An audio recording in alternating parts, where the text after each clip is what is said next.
తేల్చి చెప్పేసింది. బట్ ఈ రోజు పరోక్షంగా కూడా తన ప్రమేయం లేని అల్లు అర్జున్ ని అరెస్ట్ చేయడం అసలు ఇదంతా ఎలా చూడొచ్చు అంటారు? సీఎం నిరంజన్ రెడ్డి గారు కూడా ఇదే పాయింట్ ని లేవనెత్తడం జరిగింది. ఇదే కోట్ చేస్తూ జడ్జి గారికి ఆ కేసు వివరాలు కూడా చెప్పడం జరిగింది. అన్ని విషయాలని మెరిట్స్ తీసుకొని జడ్జి గారు కూడా అల్లు అర్జున్ గారు ఒకవేళ సినిమా చూడటానికి వస్తే పోలీసులు కంట్రోల్ చేయాలి, ఆపాలి, అంతే తప్ప వారి కాదనే భావన తీసుకొచ్చి మధ్యంతర బెయిల్ ఇవ్వడం జరిగింది. Right right thank you sir. Right Chidambar Reddy,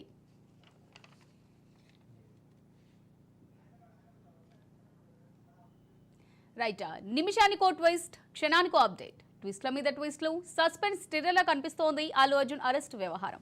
climax లో సీన్ చేంజ్ అయింది. హైకోర్టు మధ్యంతర బెయిల్ మంజూరు చేసింది. అల్లు అర్జున్ కు హైకోర్టులో బెయిల్ మంజూరైంది. నాంపల్లి కోర్టు 14 రోజుల రిమాండ్ విధించగా తెలంగాణ హైకోర్టు మధ్యంతర బెయిల్ మంజూరు చేసింది. వెంటనే అల్లు అర్జున్ ను విడుదల చేయాలని హైకోర్టు ఆదేశించింది. అల్లు అర్జున్ కేసులో హైకోర్టులో ఇరు వర్గాల వాదనలు హీటెక్కాయి. ఎలాగైనా అల్లు అర్జున్ ను కాపాడేందుకు లాయర్లు ప్రయత్నిస్తే ఐకాన్ స్టార్ ను జైలుకు పంపించేలా ప్రభుత్వ లాయర్లు వాదనలు వినిపించారు. ఇరు వర్గాల వాదనలు బలంగా ఉన్నాయి. ఎట్టకేలకు అల్లు అర్జున్ కు మధ్యంతర బెయిల్ ఇచ్చింది తెలంగాణ హైకోర్టు. ప్రపంచవ్యాప్తంగా పుష్ప 2 రికార్డుల సునామీ సృష్టించింది. నిన్నటి వరకు అల్లు అర్జున్ సినిమా కోసం అభిమానులు ఉత్కంఠగా ఎదురుచూశారు. నేడు పుష్పరాజ్ విడుదల కోసం అల్లు ఫ్యాన్స్ కళ్ళు కాయలు కాసేలా ఎదురుచూశారు. దీంతో నాటకీయ పరిణామాల మధ్య బన్నీకి బెయిల్ మంజూరైంది. దీంతో కాసేపట్లో చెంచల్గూడ జైలు నుంచి పుష్ప రిలీజ్ కానున్నారు. హైకోర్టు తీర్పుతో అల్లు ఫ్యాన్స్ ఊపిరి పీల్చుకున్నారు. అందరికీ సినిమా చూపించే అల్లు అర్జున్ కి కోర్టులు బొమ్మ చూపించాయి. నాంపల్లి కోర్టు 14 రోజుల పాటు రిమాండ్ విధించింది. కానీ హైకోర్టు ఆయనకు మధ్యంతర బెయిల్ మంజూరు చేసింది. పుష్ప 2 సినిమాలో ఉన్న ట్విస్ట్ల కంటే బన్నీ అరెస్టు వ్యవహారంలోనే అనేక ట్విస్టులు ఉన్నాయి. అల్లు అర్జున్ అరెస్టు వ్యవహారం అనేక మలుపులు తిరిగింది. ఎన్నో ఊహాగానాలు, మరెన్నో కథనాలతో పుష్ప బెయిల్ అంశం ఉత్కంఠగా సాగింది.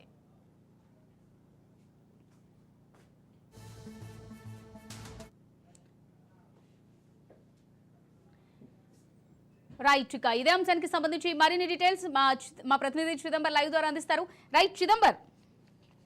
ఎస్, మనం ఏదైతే గతంలో మాట్లాడుకుంటున్నట్టుగా ఈ ఇష్యూ జరిగిన సందర్భం కానివ్వండి, దాని సందర్భంతో పాటు ఇలాంటి ఇష్యూస్ దేశంలో వేరే చోట జరిగినప్పుడు ఎలాంటి కేసులు నమోదయ్యాయి, వాటిలో జరిగింది, అలాగే నాంపల్లి కోర్టులో కూడా జరిగింది. అందులో ముఖ్యంగా చూస్తే మాత్రం హైకోర్టులో దీనికి సంబంధించిన తీర్పు వెలువరించే క్రమంలో కూడా కొన్ని కీలకమైన అంశాలు. రాయిస్ అనే మూవీ ప్రమోషన్ కోసము షారుఖ్ ఖాన్ వడోదరలోని ఒక రైల్వే స్టేషన్లో ఒక ప్రమోషన్ ఈవెంట్ చేశారు. అప్పుడు కూడా అక్కడ గొడవ జరగడము, తోపులాట జరగడంలో ఒక మహిళ అక్కడ చనిపోయారు. అలాగా మరికొద్ది మందికి అక్కడ గాయాలయ్యాయి. ఆ సందర్భంలో కూడా ఆ కేసుని నమోదు చేయడము, ఆ తర్వాత గుజరాత్ హైకోర్టులో దాన్ని కొట్టేసిన నేపథ్యంలో అప్పుడు చేసిన కమెంట్స్ ఏవైతే అవి ఇక్కడ పనికొచ్చిన పరిస్థితి మనకు కనిపించింది. అదే సందర్భంలో 2000 ఇదే సందర్భంలోనే మరికొన్ని కేసెస్ని కూడా వాళ్ళు అక్కడ చెప్పే ప్రయత్నం చేశారు. అందులో ముఖ్యంగా చూస్తే మాత్రం ఏదైతే చంద్రబాబు నాయుడుకి సంబంధించిన కేసు కూడా ఒకటి ఇక్కడ ప్రస్తావన తీసుకొచ్చే పరిస్థితి కనిపిస్తుంది. 2014 ఎన్నికల తర్వాత పుష్కరాల సమయంలో దాదాపు 23 మందిని చనిపోవడానికి కారణంగా చంద్రబాబు నాయుడే అంటూ అప్పట్లో ఒక వార్త వెలువడింది. అప్పుడు కూడా ఆయన ఏదైతే ఫోటోషూట్ కోసము జనాలందరినీ గ్యాదర్ చేశారో అప్పుడు అక్కడ జరిగిన తొక్కిసలాటలో చనిపోయారన్న విషయంలో కూడా చంద్రబాబు నాయుడు ఎక్కడే కానీ కేసులో ఇన్వాల్వ్ చేయని పరిస్థితి. ఇలాంటి కొన్ని కేసెస్ని చెప్తూనే అలాగే కాకుండా క్వాష్ పిటిషన్ని డిస్మిస్ చేసిన క్రమంలో కూడా అర్నబ్ గోస్వామి కేసులో ఏదైతే అప్పుడు హైకోర్టు తీసుకున్న నిర్ణయం ఏదైతే ఉందో క్వాష్ పిటిషన్ని అలో చేయకపోయినా దాన్ని ఇంటర్మ్ బెయిల్ పిటిషన్ కింద కన్సిడర్ చేస్తానికి ఇంటర్మ్ బెయిల్ ఇచ్చింది. అదే సందర్భంలో ఇప్పుడు తీర్పు కాపీని కూడా హైకోర్టులో జడ్జి ఆల్రెడీ జస్టిస్ అవుతున్న నేపథ్యంలో కూడా చాలా కీలకమైన వ్యాఖ్యలు చేశారు. ఆ చనిపోయిన అమ్మాయికి సంబంధించిన రేవతి ఎవరైతే అది బాధాకరమో దాంట్లో డౌట్ ఏం లేదు. కానీ అదే సందర్భంలో ఏదైతే అల్లు అర్జున్ కూడా జీవించే హక్కు ఉంది. He has right to live. కాబట్టి కేవలం అక్కడ జరిగిన ఘటనలన్నిటికీ బాధ్యుడిగా అల్లు అర్జున్ చేస్తూ ఆ కేసులు మొత్తాన్ని అల్లు అర్జున్కి ఆపాదించడం కూడా సరైన పద్ధతి కాదంటూ తను చెప్పడం జరుగుతుంది. అంతేకాకుండా అలా ఒకవేళ అదే ఉద్దేశంతో ఒకవేళ మీరు ఈ కేసులు పెడితే మాత్రం అవి మంచి పద్ధతి కాదు అని చెప్పడంతో పాటు ఆయనకి ఇంటర్మ్ బెయిల్ రిలీజ్ చేస్తూ పర్సనల్ బాండ్తోనే తను రిలీజ్ చేసేలాగా ఒక ఆర్డర్ అయితే ఇచ్చిన మన పరిస్థితి కనిపిస్తుంది. సో దీన్ని బట్టి చూస్తే మాత్రం తను పర్సనల్ బాండ్ తీసుకొని వెంటనే అక్కడ రిలీజ్ చేసే అవకాశం ఉంటుంది. యూజువల్గా బెయిల్ ఒకసారి ఆయన ఏదైతే సెంట్రల్ జైల్లోకి వెళ్ళిన తర్వాత దాన్ని తీసుకొచ్చేందుకు ప్రొసీజర్ చాలా డిఫరెంట్గా ఉంటుంది. అది కొద్ది సమయం తర్వాత అది చేయడానికి అవకాశం 6 గంటల తర్వాత ఇదేది ప్రాసెస్ జరగదు. కానీ బట్ ముందుగానే ఈ తీర్పుకు సంబంధించిన సమాచారాన్ని జైలర్కి అందించి సూపరింటెండెంట్ ద్వారా పర్మిషన్ తీసుకుంటే మాత్రం రాత్రి లేట్ అయినా సరే ఆయన్ని రిలీజ్ చేసే అవకాశం ఉంది. ఒకవేళ అది కానీ జరగకపోతే రేపు ఉదయం మాత్రమే ఆయన్ని రిలీజ్ చేసే పరిస్థితి ఉంటుంది. కాబట్టి ఇప్పుడున్న పరిస్థితుల్లో ఈ కార్యక్రమాలన్నీ కంప్లీట్ చేసేసుకునే ఎట్టి పరిస్థితుల్లో రాత్రికి అల్లు అర్జున్ ఇంటికి తీసుకురాలనే ప్రయత్నంలో అయితే న్యాయవాదులు ఉన్నట్టుగా మనము చెప్పాలి అమూల్య. రైట్, చిదంబర్ రెడ్డి, ఇప్పుడు మనం చూసుకున్నట్టయితే అంటే సంధ్యా థియేటర్ ఏదైతే ఉందో ప్రీమియర్ షో రోజు ర్యాలీగా అల్లు అర్జున్ రావడమే ఈ రోజు ఈ సిచ్యువేషన్ రావడానికి ఒక కారణంగా చెప్పుకోవచ్చు అంటారా?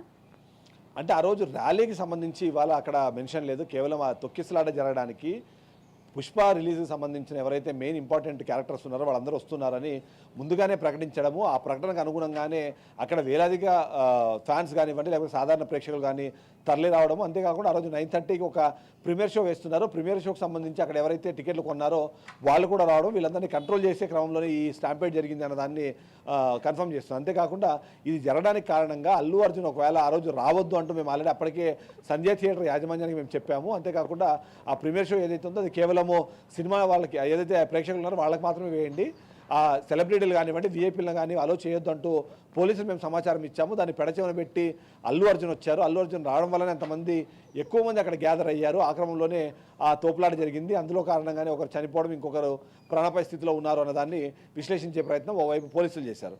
దానికి సంబంధించి ఆ ర్యాలీ కన్నా అంటే అక్కడ జరిగిన ఆ సంఘటనకి డైరెక్ట్గా బాధ్యులు ఎలా అవుతారో అన్నదాన్నే న్యాయవాదులు వాదిస్తూ వచ్చారు. కాబట్టి ఫైనల్గా చూస్తే మాత్రం ఆ ఘటన అయితే జరిగింది, అది దురదృష్టకర ఘటన. ఒకరు చనిపోయారు, ఆ చనిపోయిన వారికి సంతాపం ప్రకటించవచ్చు కానీ బట్ అక్కడ జరిగిన అన్ని ఘటనలకి తీసుకొచ్చి అక్కడ ఉన్న సెలబ్రిటీకి మీరు ఆపాదించడం కరెక్ట్ కాదు అన్నది మాత్రమే హైకోర్టు అభిప్రాయం వ్యక్తం చేసింది.